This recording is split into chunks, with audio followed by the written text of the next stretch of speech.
Convidamos o professor Edson Mesquita dos Santos, professor do Centro de Instrução Almirante Graça Aranha, a proferir sua palestra intitulada Planejamento Portuário. Bom dia a todos. Meus cumprimentos iniciais ao Almirante Paulo César, a partir do qual eu faço cumprimentos a todos os almirantes presentes, administrações de portos, senhores práticos, professores. É com grande satisfação que estou aqui hoje falando, de um assunto com quem eu tenho trabalhado, tenho a honra de ter trabalhado aqui na Marinha por mais de 30 anos. É o assunto que se refere a planejamento portuário. Tá? Então, nesse foco, deixa eu voltar um pouquinho, nós vamos abordar, eu vou tirar, a pedido do Almirante Paulo César, qualquer consideração matemática, não teremos considerações matemáticas aqui. Eu quero que todo mundo se sinta extremamente confortável. E para isso, eu tenho que falar uma linguagem que todos entendam.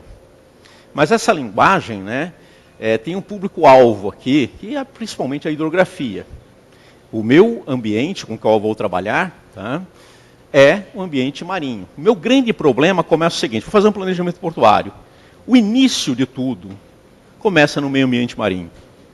Se eu começar com definições erradas do meio ambiente marinho, com as condições de contorno, valor inicial, condições de variação espaço-tempo, com uma condição até só de abordagem de curto prazo, o meu planejamento, que tem que ser de longo prazo, vai estar comprometido. Então, eu começo com uma frase, do professor Krylov, que é o pai da moderna arquitetura naval para os russos. Nós temos o costume de colocar Frud, os russos colocam Krylov. Tá? Ciência marítima sem prática é oca. E sem uma teoria marinheira, uma fatalidade. Então, aqui para os hidrógrafos, nós temos o conhecimento, sim, você tem que ter conhecimento da hidrografia, mas você tem que ter prática. E mais importante, temos que falar uma linguagem marinheira. Tá? Isso aí está vocês podem pegar, no site dos projetistas navais da Rússia. Esse também é um princípio alemão. Então, em 1983, nos Estados Unidos, foi levantado uma série de estudos avançados, patrocinados pela Maritime Administration dos Estados Unidos, para se verificar a possibilidade de existência de um padrão que a gente conseguisse definir a profundidade de dragagem nos canais de acesso americanos. Eu estou falando de 1983. Tá? Claro que isso teve incentivo, quando tem esse padrão americano, diversas bolsas de mestrado e doutorado, fundos para isso e pesquisa, para se levantar um padrão para a profundidade de dragagem. A solução não foi boa.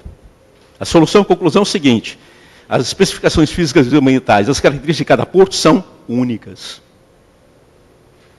Tá? E a profundidade de dragagem deve ser especificada para cada localidade. Então não existe uma receita de bolo única que eu possa aplicar em qualquer porto. E um detalhe, cada porto tem sua impressão digital. E cada navio, cada classe de navio tem um DNA. Que complica ainda mais o problema. O meu planejamento tem que ser para um tipo de navio, é um navio de projeto, que nós chamamos, e para uma determinada localidade, que tem seu domínio, que tem suas características próprias. Então, temos um problema observado também, que é o aumento das dimensões dos navios, principalmente dos navios conteneiros, ro-ros, passageiros e gradeleiros. Os portos nossos não têm condições mais de crescer de tamanho, mas temos que atender a demanda de crescimento desses navios. No caso do Brasil, a gente já está com China Max, Vale Max dos gradeleiros, tá? Mas os conteneiros têm sido um grande problema. E os ro-ros, os grandes ro-ros também. O que acontece, é que esses navios de 400 metros de comprimento não chegaram no Brasil. Eles continuaram fazendo a linha leste-oeste, no norte, e quando eles não servirem mais para lá, é que eles virão fazer o comércio aqui para o sul. Então, o maior navio que entrou aqui foi o 345 metros, em Itajaí, e lá em Itaguaí e Porto Sudeste. Então, a partir daqui, a gente tem um problema. Qual é a realidade brasileira? Tá? Primeiro, a gente tem um problema de calado, que é a primeira coisa que a gente vê. Hoje já estamos trabalhando com a janela de maré. Tá? E qual é a realidade brasileira? É essa. Na imprensa nós encontramos toda hora informações. Marinha valida só 13 obras de dragagem nos portos. Limitações para entrada de navios afetam Porto de Santos, Salvador, e assim vai. Eu coloco uma infinidade de valores que toda hora estão aparecendo em locais, publicações técnicas. Isso é um prejuízo de milhões.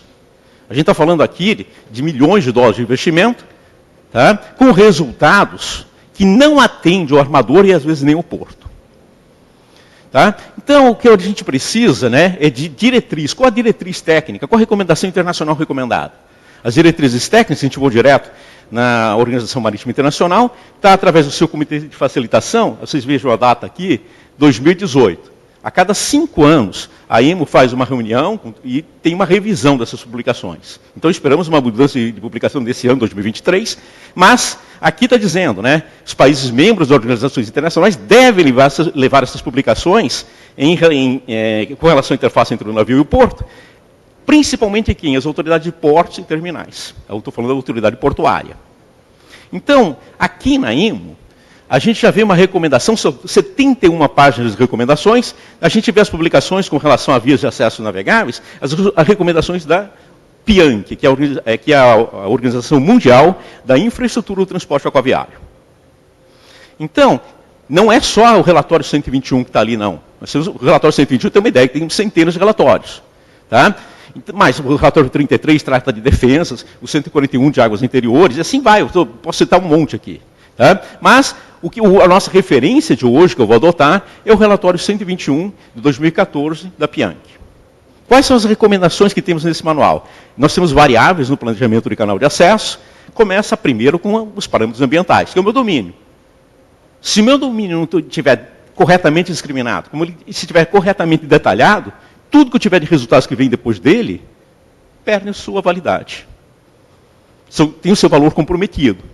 Então, a primeira coisa, a parte ambiental, depois navio de projeto, como eu falei, para aquele ambiente eu tenho o comportamento de um navio. Tá? A geometria do canal, aí sim, as condições operacionais, assistência de rebocadores, riscos aceitáveis, uma parte importante, não temos como falar em planejamento sem avaliação de risco, tá? E auxílios de navegação. A partir daí, vamos começar com a análise de dados ambientais. Na relação de análise ambientais, com o uso de informações hidrometeorológicas impostas, nós temos o relatório recomendado pela IMO, tá? Que é o relatório 117 da PIANC. Isso está no Comitê de Facilitação número 6 da IMO. Tá? Isso, né? E o que nós temos lá? Nós temos a análise de registro de medição meteorológica e hidrográfica, juntamente com levantamentos físicos atualizados. Tá? E o que a gente verifica? Que não está sempre disponível com os detalhes necessários para um projeto específico. Tá? Eu tenho dados de 1 ano atrás, e esse dado não serve para agora. Tivemos modificações, tivemos no canal. Tá? E outra coisa, esses dados que nós temos, como vou fazer uma avaliação de um porto, muitas vezes são de curto prazo. Não adianta nada me fazer uma medição de 1 ano para ver uma avaliação de um canal de acesso, que eu vou usar ele 15 anos. Eu teria que ter avaliação de longo prazo. Eu precisava no mínimo de 30 anos de vento até fácil, eu consigo no aeroporto, proximidade de portos, mas de corrente. Eu preciso de 30 anos de avaliação de corrente sem ir para o mar. Não estou falando em mar. Quando eu faço um projeto no quebra-mar, eu trabalho com ondas, o quê? Estimativa de 100 anos. Quando eu faço um projeto numa plataforma, 100 anos de expectativa. Então tem que ter uma previsibilidade em relação a isso. Não é estudo de 1 ano, 3 meses, e a partir daí fazer simulação e querer ter algum resultado de aplicação prática. Tá? Então, outra coisa, os estudos numéricos, eles devem ser verificados e validados, né? Verificado em função dessas condições que eu estou colocando aqui, digamos, conservação de energia, conservação de massa, conservação de quantidade de movimentos são mantidas ali, e validado, tem que medir para validar o meu modelo. Tá? E aí, em função dos resultados oriundos das medições, levantamentos físicos. Eu tenho que ir atualizados, não adianta pegar dados de 5, 10 anos atrás. Tá? E com previsão fundamental, de longo prazo. Tá? Lembre que o canal de acesso no projeto são de 15, 20, 30, 50 anos. Não existe projeto de canal de acesso para 1 ano. Tá? Uma nova construção pode alterar as condições ambientais de outro cais e aí por diante. Então, eu altero alguma coisa aqui, eu faço um novo terminal, eu posso alterar, tá, todo o campo de corrente de um outro terminal adjacente. Então, o projeto conceitual PIANC, ele tem uma análise do projeto vertical e uma análise também do projeto horizontal. A diferença entre o conceitual e o detalhado é que aqui no conceitual eu vejo o vertical isoladamente e o horizontal também de forma separada. Quando eu trabalho detalhado, eu vou colocar tudo em conjunto com a avaliação do fator humano. Tá? Agora, se você olhar, né, eu tenho 13 itens para a largura requerida e tenho 3 fatores relativos ao nível da água, relativo ao navio, relativo ao fundo, com relação ao projeto vertical. Então, o que eu vou abordar aqui, principalmente? São os erros fatais que são cometidos, o que eu tenho visto, avaliado aqui no Brasil, tá? Com relação a projetos de canais de acesso. Então, a primeira coisa que a gente vê, né, que a gente começa do zero, é o projeto vertical. Ou seja, assim, eu vou tirar uma cota de referência ao nível da média das baixas margens de exige. Ok, vou começar a partir daí. Mas, eu não vou trabalhar com essa média baixa, a partir dela que eu vou somar alguma coisa. E essa alguma coisa vai definir o nível de água projetada. Então, a partir do nível de das baixas margens de exige, eu vou ter o nível de água projetada. E esse nível de água projetada é o ponto de partida para se definir a profundidade. Tá? Então, ela não depende apenas do fator astronômico, que é a média da baixa margem de exige. Ela vai depender de aspectos meteorológicos, do calado do navio e projeto, as condições de operações locais e requisitos ecológicos e correntes. Então, tá? É algo interativo, né? Então a condição de profundidade, ótimo, o ideal de um canal, é um processo interativo, né? Envolvendo tentativas de diferentes níveis de água de projeto. Tá? Então, com relação à FAC, qual o grande erro que a gente comete em relação à FAC? Por acaso, vou dar um exemplo para vocês. Eu tenho um calado de 10 metros, tenho 3 navios, né?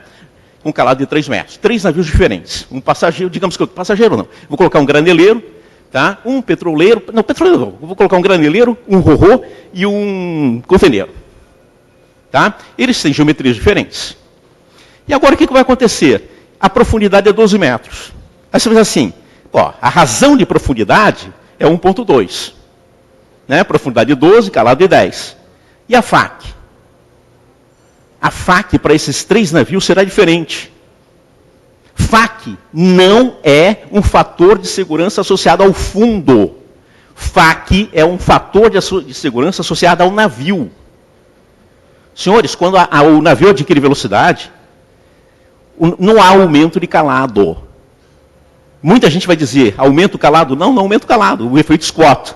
Por quê? Quando o navio afunda, a água em volta dele também afunda. Então, não há aumento de calado. Então, para esses 3 navios, eu terei um Scott diferente e um movimento em ondas diferente. Caramba, todo mundo tem 10 metros de calado e a profundidade é 12. A FAC é diferente. Então, a FAC é definida por tipo de navio. Isso é uma parte importante, separarmos bem. A FAC é para o navio. A razão de profundidade é profunda. Tá? Então, eu tenho que... E o detalhe, se a gente for usar uma formulação para o Scott, exemplo, tá? Usando as formulações recomendadas no Pianchi, olha a dispersão de dados que eu tenho. Tá? Aqui é uma referência que eu estou usando. Então, se você quer investir e quer ter realmente o valor do Scott para aquele navio, vamos lá para o modelo numérico, que seja verificado e calibrado, vamos para a análise de modelo reduzido, tirar o valor para aquele navio, naquela razão de profundidade. E aí a gente vai obter o valor do Scott. Mesma coisa eu digo para o movimento em ondas. Vamos lá para o tanque, obter a função, a razão de responsibility do operator, né, a função transferência, que vai me dizer como o navio responde, aquela ação de onda, e vamos dizer o movimento vertical, se é que vai ter movimento vertical. Porque um navio pode ter uma onda de 4 metros, 3 metros, altura máxima, né, HS aí 2 metros. Essa onda, o navio pode ter movimento vertical 0. Se o período for curto, gerado pelo vento local, 0, o movimento do navio não se move, mas o navio funciona como um quebra-mar flutuante para a onda. Caramba, eu tenho que levar tudo isso em conta, não adianta pegar uma regra geral e ficar aplicando, eu tenho que pegar os dados do navio e aplicar aqui. Então, recomendo seu emprego numérico, né? Mas numérico, uma análise de modelos físicos em escala reduzida, para você obter o valor correto da razão para a FAC. Tá? Então, vamos agora aos erros fatais. Quais são os erros fatais na relação inicial entre a tolerância para alteração de fundo entre a dragagem? Tá? Meu primeiro problema começa aqui. Eu faço um projeto, digo, para aquela profundidade, este é o calado, como está acontecendo em Santos. Aí eu verifico que a cada mês eu tenho 10 centímetros de assoreamento. Aí eu faço um contrato, o porto faz um contrato com o armador está todo feliz que vai ter um número X de contêineres para aquele porto, e de uma hora para outra ele começa a ter redução do número de contêineres de entrada daquele porto. Qual é o erro aí? É porque você não considerou o assoreamento e também você não tem dragagem de manutenção. Se você não tem dragagem de manutenção, vai ter assoreamento. Toda vez que em torno você dragar mais do que metade da profundidade natural, pode contar que você vai ter assoreamento. Isso é uma receita de ouro.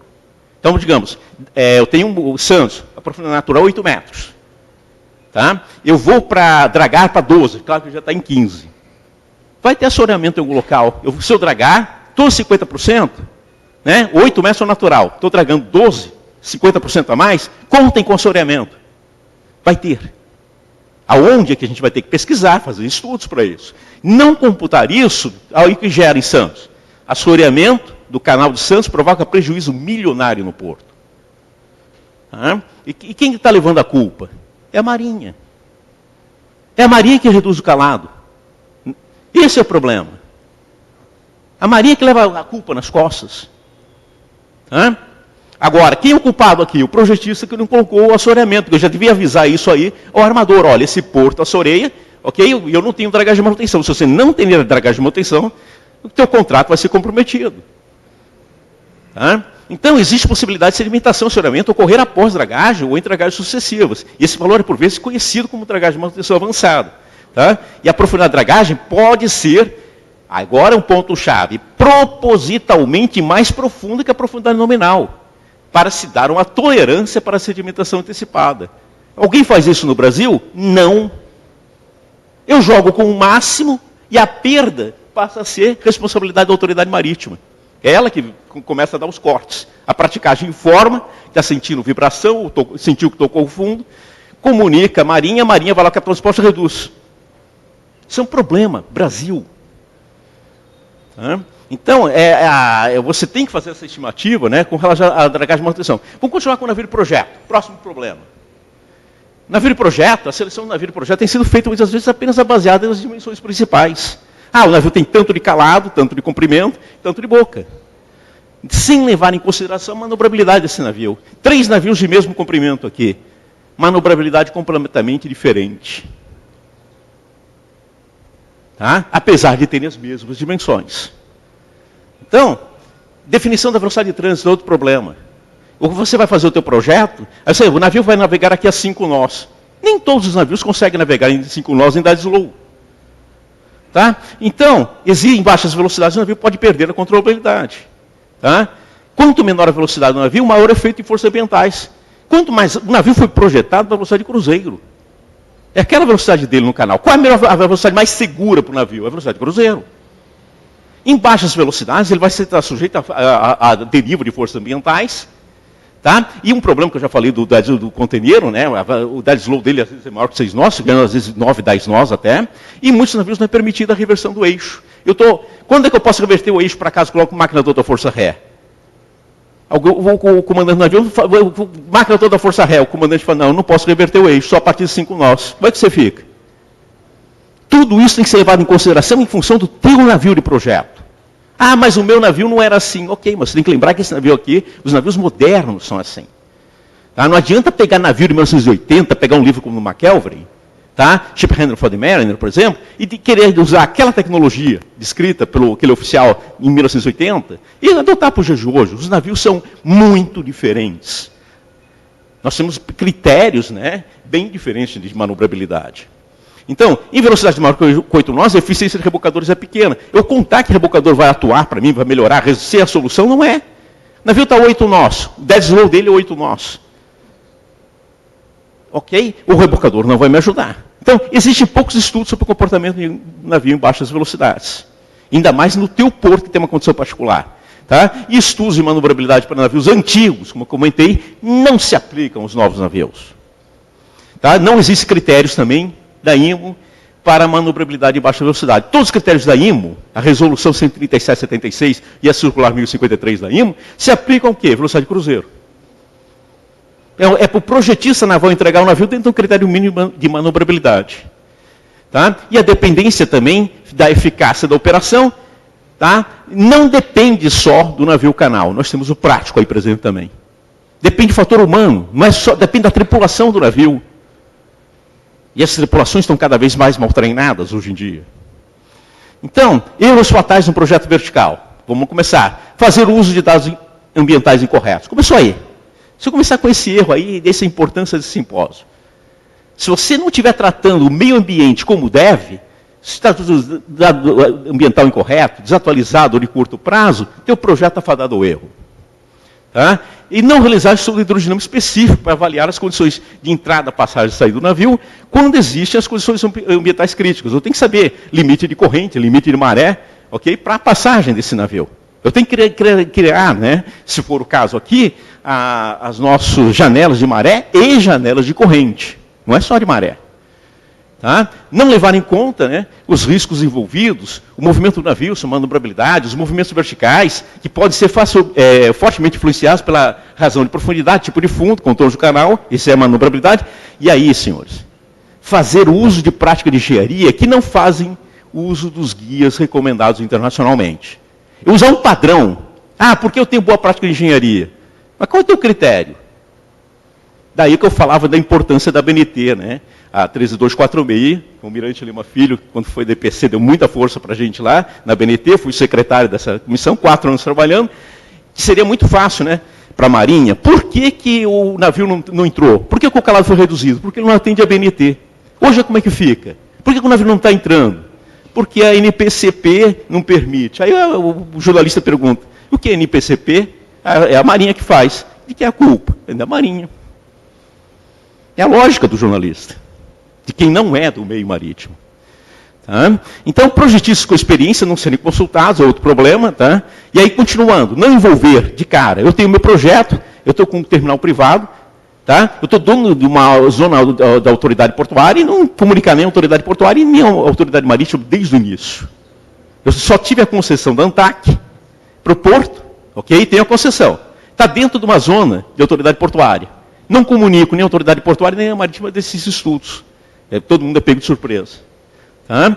Práticos locais não serem consultados, isso é fatal também, sobre o navio projeto e o novo layout do porto. Não efetuar de estudos para um provável dragagem de manutenção, já comentamos sobre isso. Não realização de estudos sobre o tipo de sedimento de fundo, tá? E remoção desses sedimentos, né? Aí eu posso ter impacto ambiental, tá? Que vai atrasar ainda mais o meu projeto. E não efetuar estudos geotécnicos sobre a estabilização das margens.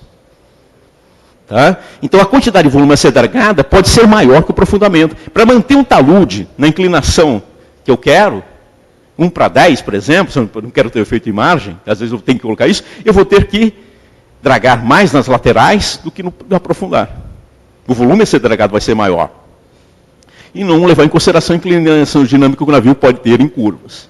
Tá? Então, o planejamento horizontal, já que temos o vertical, tem que ser rápido, vamos ver o planejamento horizontal. Com relação ao planejamento horizontal, eu vou tratar de larguras em trechos retos e em curvas, no caso ali em curva e reto, eu tenho os 13 fatores a serem considerados, a relação de paradas e do navio, diâmetro da bacia de evolução, projeto no Brasil. Coisas absurdas. Alguém me coloca aqui o último par de boias. O último par de boias de navegação, eu subentendo que o navio está indo na velocidade de projeto. O navio foi projetado, estava 6 nós, 8 nós. Como é que ele vai parar zero na bacia de evolução se não tem espaço para parar? O cara me coloca o último par de boias aqui, a bacia de evolução logo depois. O navio não para assim não, o navio não tem freio, todo mundo sabe disso. Tá? E o critério de parada de navios em águas profundas, o navio pode parar com 15 a 20 vezes o comprimento dele de acordo com a IMA, é absurdo que ele pode parar. Tá?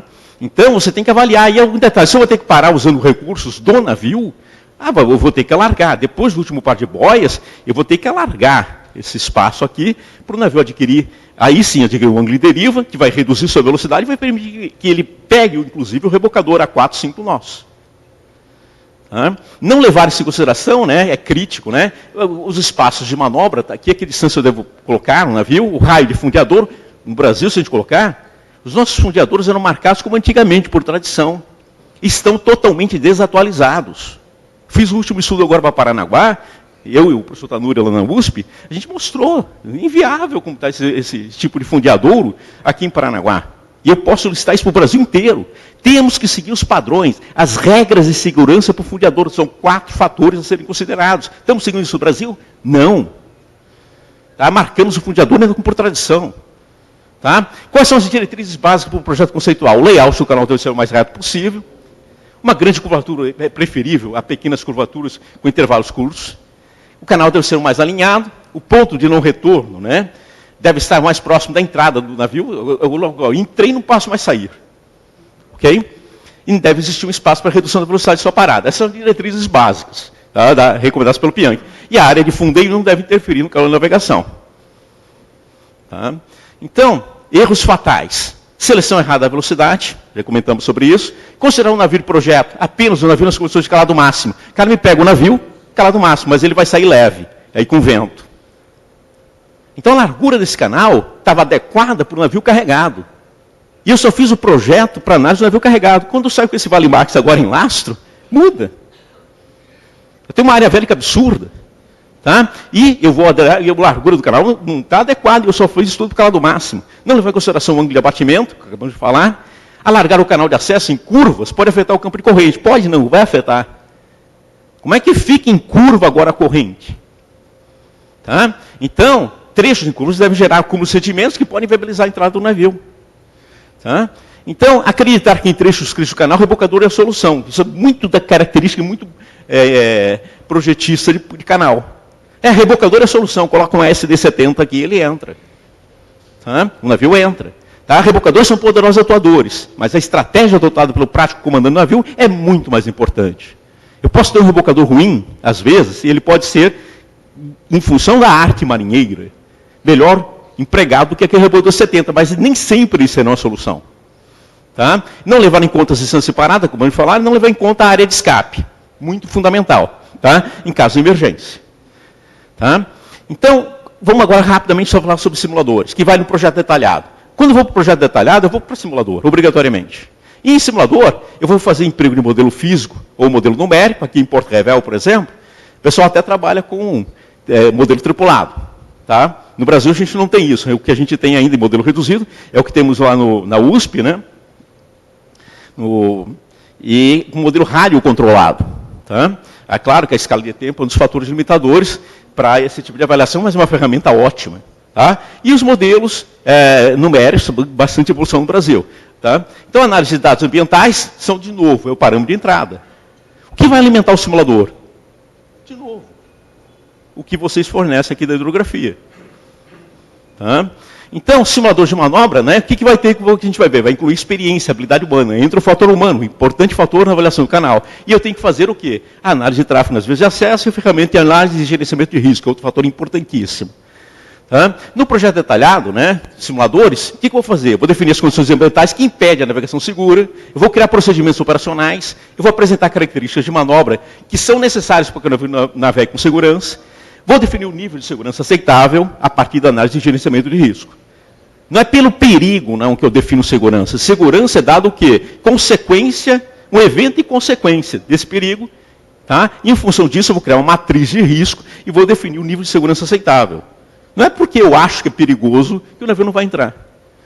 Tá? E apresentar outras condições, limitações de navegação, como interação com outros navios, seja em trânsito, amarrado, e empregabilidade de rebocadores. E tipo, né?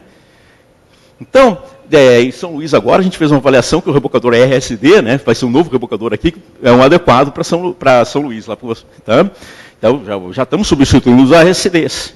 Tá? Então, definir procedimentos de emergência também, aí a gente já definiu os fatores, dimensiona a bacia de evolução. Bacia de evolução não precisa ser aquele círculo com raio, não. Nem precisa ser totalmente elíptica, pode ser uma outra forma, desde que isso seja o quê? Avaliado em simuladores. Tá? Eu posso ter um trecho trapezoidal, ou posso ter trechos diferentes. Não precisa ser nem elíptica, nem circular. No projeto conceitual, o parto, ela vai ser circular. Tá? Determinar os procedimentos de manobra durante a panada, determinar os procedimentos de manobra durante o fundeio, e erros fatais. Erro fatal em simulador. Inexatidão dos dados ambientais. O que eu alimentei o simulador? Dado errado, resposta errada. Garbage in, garbage out. Desde 1960, né? Entra lixo, sai lixo. Tá? Uso de modelo matemático inadequado. Ele é um simulador para treinamento, não um simulador de engenharia. Tá? Uso de modelo matemático do simulador é bom, mas ele não foi nem verificado, ou seja, ele não está mantendo as leis mecânicas que eu preciso usar, tá? E nem validado. Tá? Porque cada porto tem sua impressão digital, ele tem que ser validado para aquele porto. Tá? E o planejamento e estudo orientado sem a presença dos práticos locais. Se eu não tiver quem trabalha, quem conhece o local, o resultado fica fadado ao erro. Tá? Então, nesse projeto, ainda continuando os erros, né, planejamento de estudo orientado sem a presença de comandantes também, de rebocadores, não só do prático. Eu preciso do rebocador local também, o comandante do rebocador. Ele é importantíssimo na nossa área de gestão de risco. E damos pouca atenção para comandante de rebocador. Nos Estados Unidos, o comandante de rebocador é formado em Kings Point, é formado ou numa universidade ou numa academia. Temos 4 universidades e uma academia, né, em Kings Point tratando sobre isso. Tá? Na Holanda, tem práticos, que não pode ser mais prático que Rotterdam, depois vão ser comandante de rebocador por causa da idade. O cara sai, ele gosta do meio marítimo, ele não pode ser mais prático por causa da idade, ele vai ser comandante de rebocador. Tá? Não levar em consideração a necessidade de verificar qualquer evento ou condição potencial que possa evitar a entrada e saída do navio. Tá? Não levar em consideração a gestão de risco. Tá? Então, vamos agora, né, com relação ao que estou falando tanto de gestão de risco, que é o motivo de uma palestra aqui.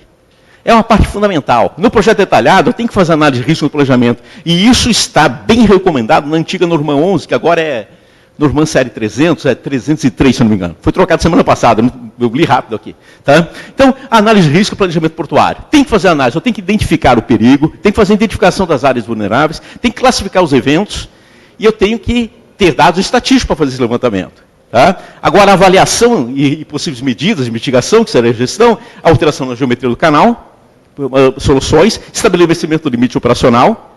É importante que eu saiba que quando eu tiver um swell de 15 segundos, esse navio não vai entrar, mas que outro navio entra. 15 segundos, por exemplo, um Panamax e um Handymax não entra. Um swell. Mas um outro navio maior, que tem uma frequência natural maior, pode entrar. Então é por tipo navio entrar e fechar a barra. Por acaso, quando eu fecho a barra? Na entrada, a maioria das vezes, eu fecho a barra. E a saída? A saída eu vou pegar o mar que proa. O que impede? Esse navio não vai ter comportamento tão crítico. O que impede de eu usar esse navio na saída? Por que eu fecho a entrada e a saída? A gente tem que repensar alguns critérios. Né? Então, estabelecimento de regras operacionais. Tá? Eu preciso do Traffic Separation Scheme. Tá? Esse aí é um ponto importante. Um canal de uma via só, ele pode ser usado como duas, como em Paranaguá. Mas é importante que a gente crie esse esquema para dizer onde vai ter o cruzamento, onde vai ter ultrapassagem de navios. Tá? Eu preciso do VTS, é fundamental isso, VTMS, VTS, VTIS, não faz, e estabelecimento de auxílios de navegação a partir daí. Tá? Eu preciso tudo isso, o estabelecimento de auxílios de navegação é em função da gestão de risco. Tá? E a partir daí, depois, os serviços de praticagem também, que entram com operadores da gestão de risco. Prático é um assessor da segurança. Então, com relação à coordenação, como já estou encerrando, como fica a coordenação de estudo do planejamento portuário? A legislação brasileira diz que quem determinar a coordenação é a autoridade marítima. Quem faz os estudos é a autoridade portuária. A Marinha coloca bem claro, né, a coordenação. A Marinha diz que a diretriz, né, é o relatório 121 da Pianchi. Mas está em inglês. Nem todo mundo sabe ler inglês. E inglês técnico marítimo ainda. Tá? E aí, quais são recomendadas as boas práticas de engenharia? Tá? As boas práticas são bem-vindas, desde que estejam reconhecidas internacionalmente nos padrões da IMO. Tá? Com o relatório 121. E agora, quais são as diretrizes recomendadas? As diretrizes recomendadas são Pianchi, relatório 121, exemplo. Recomendações de obras marítimas da Espanha, relatório ROM. As diretrizes técnicas do Ministério de Portos, Infraestruturas e Turismo, tudo misturado no Japão. Tá? E as regras do Exército Americano. Os manuais de engenharia do Exército Americano. Essas são tradicionais recomendações de engenharia recomendadas para o planejamento portuário. E aí, o que nós temos no Brasil? Tínhamos a BNT, não temos mais. Não vou entrar em razão política da sua tirada, o Almirante Lima Filho pode explicar, ele está aqui presente. Ok, mas o Almirante Lima Filho fez uma carta dizendo que era importante, era de reconhecimento à obra para a autoridade marítima. Tá? E, infelizmente, a BNT nem respondeu essa carta. Tá? E por isso que nós temos uma obra, senhores, que é o resultado final, um trabalho de diversos autores, alguns aqui presentes. Tá? Eu tive a honra de ser um dos coordenadores. O livro é o livro Planejamento Portuário, onde temos um resumo desse relatório 121 aplicado com esses 4 manuais aqui. Esse é o livro, tá? A conclusão. Fundamental, antes de apresentar o livro. Planejamento de vias navegáveis são processos de avaliação contínua. E precisam de realimentação técnica. E é interdisciplinar. Não é minha área de engenharia naval, nem de manobra do navio, não é do engenheiro portuário, não é do engenheiro draguista, do hidrógrafo, de todo mundo presente. Tá? E a gente precisa incorporar essas metodologias objetivas. Isso é fundamental. A orientação fundamental não deve ser esquecida no planejamento portuário. É a compreensão de que a interação entre a manobra e o ambiente marinho é a base para melhorar a navegação e o gerenciamento da via navegável. Tá? Então, para finalizar, está aqui o livro, vocês podem baixar, Planejamento Portuário.